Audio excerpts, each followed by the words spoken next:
room is there is only one other left-hander at the entire Olympics other than our fifth Tyler Tardy, and it was Oscar Eriksson. So I owe every lefty here an apology, because the only other lefty out there is the one I told to F off. And I know there's a brotherhood and sisterhood amongst lefties, so I'm very sorry that happened. It could have been anyone else, any of those right-handed players, but I had to pick on the other lefty. So I apologize for that. Yeah, it was crazy. I haven't talked a lot about it. I'll give you a little bit of background as to what led up to it and what happened, because I think a lot of people, listen, I've got to hear a lot of people's thoughts and opinions on it. But that's good. It's good, because everybody here after this session, do not ask him that question ever again. Yeah, I appreciate that. So I'll give you a little feedback. I was so focused on the game, and I was so focused. We have so many things on our team to focus on. We call them our non-negotiables. So whether it's line calling, so many things. So I'm very focused. So I had no idea what was going on around me. And now that I finally had a chance to go back and watch the game, it took me a long time to go back and watch it. I know that early in the game, Oscar had gone to Brett and said, you're touching the rock. And Brett did the right thing and said, well, call an official. That's not my problem. Like, if you don't like what I'm doing, call an official. So Oscar called an official early in the game. So I was naive to all this. The only thing I noticed was that Brett was throwing the rock. He was letting go of the rock a little bit earlier. And I was like, well, that's interesting. So I noticed it, but I didn't know why. I just thought, maybe he's cleaning up his release, whatever. So that's the first thing I noticed. And then in about the sixth end, I finally saw the hogline official. And I was like, I wonder what he's there for. So I went to Paul Webster and Jeff Stoughton, and I said, what's the hogline officials for?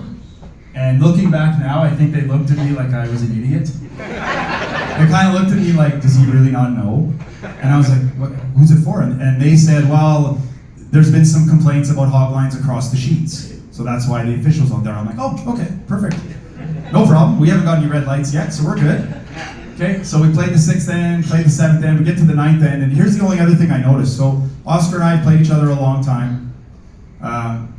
Always been a mutual respect amongst the two of us. Never great friends, but mutual respect. I've always thought of Oscar as one of the best thirds ever, and the fact that he's a lefty, I respect him.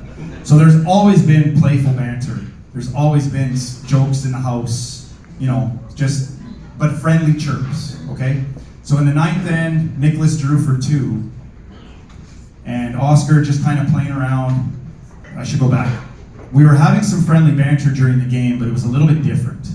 It was a little bit, I wasn't getting it back, and I thought, he's just 0-2. Like, they're struggling a bit, so I'll kind of give him the benefit of the doubt, no big deal. And the ninth end came around, and he drew for 2, and Oscar grabbed a rock and brought it in the house. So when the official came out and said 2, Oscar went, nope, 3, because he pulled it in the house. That's just a funny thing to do. It was funny, right? No, sorry, it's 3, so we're kind of giggling. So I looked at Oscar and I said, hey, you got to do whatever you got to do to win. As a joke, right? And he looked at me and says, yeah, even touching the rock when you're not allowed to. Cheating all the time. And, okay, so I definitely let the emotions get the best of me. Okay? Understatement of the year. No, it doesn't. But what happened was, it all hit me at once. I thought, the hogline official is for me. He's been kind of upset with me all game because of this. So it all hit me at once. I was almost thinking to myself, I'm such an idiot. How did I not know that this was all for me? And so when he finally said his comment, I let it all out, obviously. And it was, that's actually the first time I've really talked about it publicly. Listen, I've had a couple of, believe it or not, I've had a couple of therapy sessions about the whole moment. But in a really good way, to talk it out. And some of you may know Dr. Jody Carrington. I don't know, maybe you do, you follow her. She's a good friend of ours, so she wanted to talk about it. So we got to talking about it, and I'll tell you what, the main emotion that came out of that whole thing, and where it came from and why it came from, was hurt. I was hurt, and I'll tell you why. We play our sport all year long with no officials. It's self-policed. So we're out there and we're self-policing. So we all play with a very high level of integrity and honesty. We try our best to do the right things. Are there infractions out there? All the time. Somebody sweeps a little bit early before the tee line. Somebody's a little over the hog line at the Grand Slams. Somebody's moving around when you're throwing. 99.9% of the time, you're giving the other team the benefit of the doubt at our level. You just are. So if a guy's moving around when I'm throwing and it's Oscar Eriksson, I'm never going to say anything to him because I know he's not doing it on purpose. I know he's not cheating, and I know he's not doing anything to take advantage of us in the moment. So if I'm giving them the benefit of the doubt for a 25-year career, we've always got the same thing, the benefit of the doubt. And if anything's ever gotten over the edge of infractions or over the edge, then you talk to the guy before the game or after the game and you deal with it as a conversation over a beer and you move on. So the fact that this happened in that moment, on that stage, to be called out for whatever the infraction is, my first instinct and where that came from, that question of integrity was, I'm hurt that you're doing this to me right now. So the blow up came from that feeling of, I can't believe that you're doing this to me right now. So, and then the rest obviously happened, and just to give you some insight, after the game, I knew it was going to be bad. I'm not an idiot.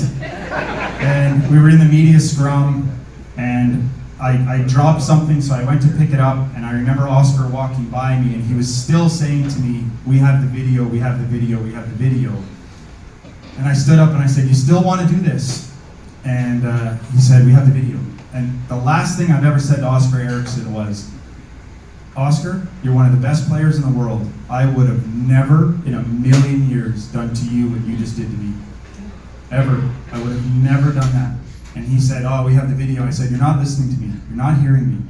I don't care what happens after this and the blowback. I never in a million years would have done what you just did to me and did to us. And that's the last thing I've ever said to him. And I know he's still kind of talking about it and talking about the finger touch, but the bigger part of it is that kind of got away from the spirit of curling. When I said the spirit of curling was dead, that's what I meant. The 25 years of giving the other team the benefit of the doubt that they're trying to do the right thing at all times. Going back to my conversations with Jody Carrington, which have been very therapeutic, I've had, I think, 4 times in my life on the ice where I've had a bit of a blow up like that, and it's always come down to that questioning of integrity, like, hey, you're doing something you shouldn't be doing. When I know I'm going out there every single game, and never once in 25 years have I tried to take advantage of the other team by doing something illegal or wrong, or in this case, an infraction. So, in my opinion, one of the greatest inventions that actually came to the game of curling were the handles. Yep. Solved a lot of problems. And then I believe it was in 2019 they actually went off patent. Both the WCF and Curling Canada went out and got them remade in China. Yep. They had nothing but troubles with them, I think, during COVID period. They actually turned them off.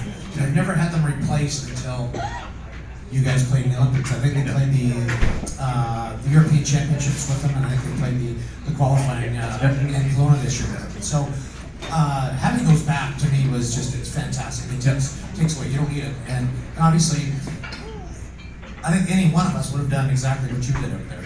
Oh, I hope so. I'm glad to hear that. I've always said, thank you. Was Oscar scared to go in the corners after that?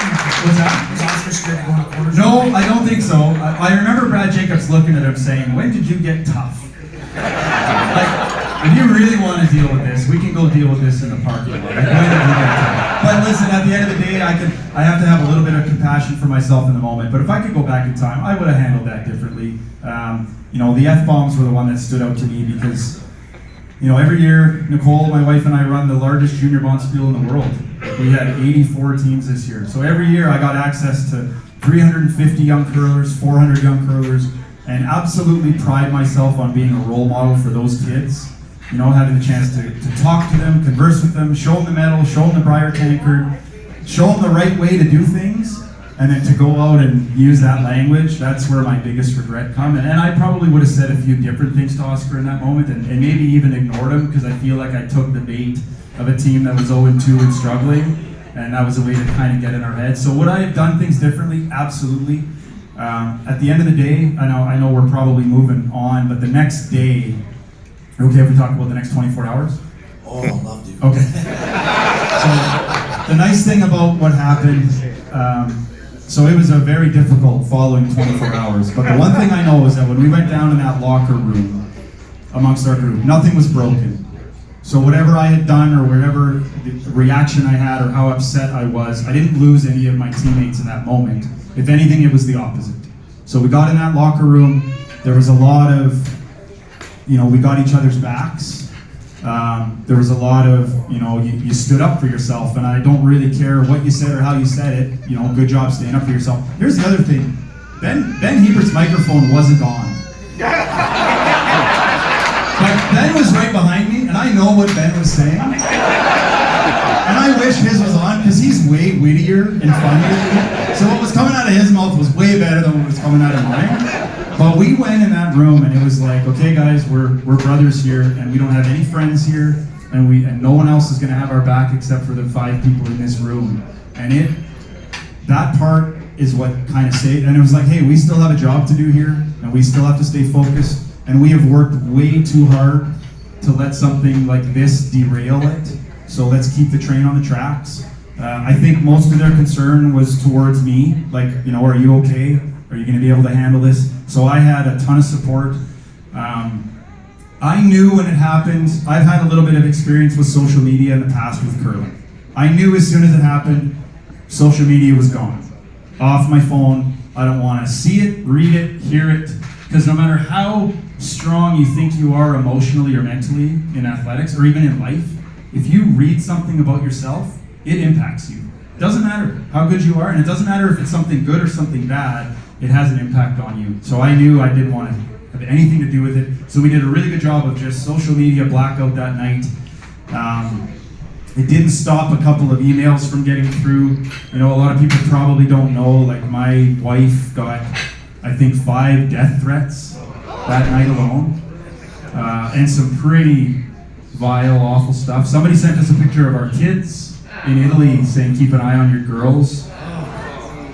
So what happened, I know we could talk for hours and I won't take you guys down the massive rabbit hole, but as soon as the word cheating got associated with Olympics, that brings out a lot of crazies, right? All of a sudden you're Ben Johnson.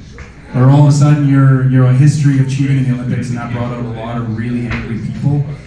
So Curling Canada, Nolan Thiessen, Al Cameron did an incredible job of protecting my family, so I knew they were safe. I was protected from the people around me, from all of that noise. I remember going back to the hotel, or back to the village, and just deciding that it was going to be a quiet place. And poor Tyler Tardy. Like, Tyler comes into the situation and he's like, whoa. Like, how are these guys going to handle this? So he was my roommate, and he was great to bounce some stuff off of. But I'll tell you what, that night, things got a little bit, just kind of dark and quiet and emotional. And I said to Brad Jacobs, it kind of feels like being through a car accident. Kind of had that feeling of, you're hit, and you're trying to get your nervous system settled down because you still have to perform tomorrow. You know what was an unbelievable resource? And some people might not love hearing this, was ChatGPT. ChatGPT. I was in my bed alone, and I'm like, I just kind of need to vent and I need to ask some questions, so I did. And I'll tell you what, it was like having a therapist at my fingertips. And I screenshotted some of the note to everybody here. Oh man, I screenshotted some of the stuff it was telling me, and I think I memorized at least one of them. This is the one that stood out to me. This is the one I've shared with a lot of people. It said, media has spun the narrative, but skill and performance will rewrite the story faster than any statement will. And so for me, it was like, I can't help what's happening with public opinion. And I want to thank every single person that either defended me or us or went to bat for us or had to answer a million curling questions from people that had never watched curling before. Yeah, thank you for that. That gold medal is for you guys. I know we had to go through that week. Yeah, amazing. But just that idea of, show up the next day, calm, relax, focus on the performance, lean on your teammates. You don't need a statement to explain yourself. You just need to go out and play well and be there for the guys that have been there for you. And so that next 24 hours was very difficult, but I think we did a lot of the right things to keep the train on the track so that we could continue forward.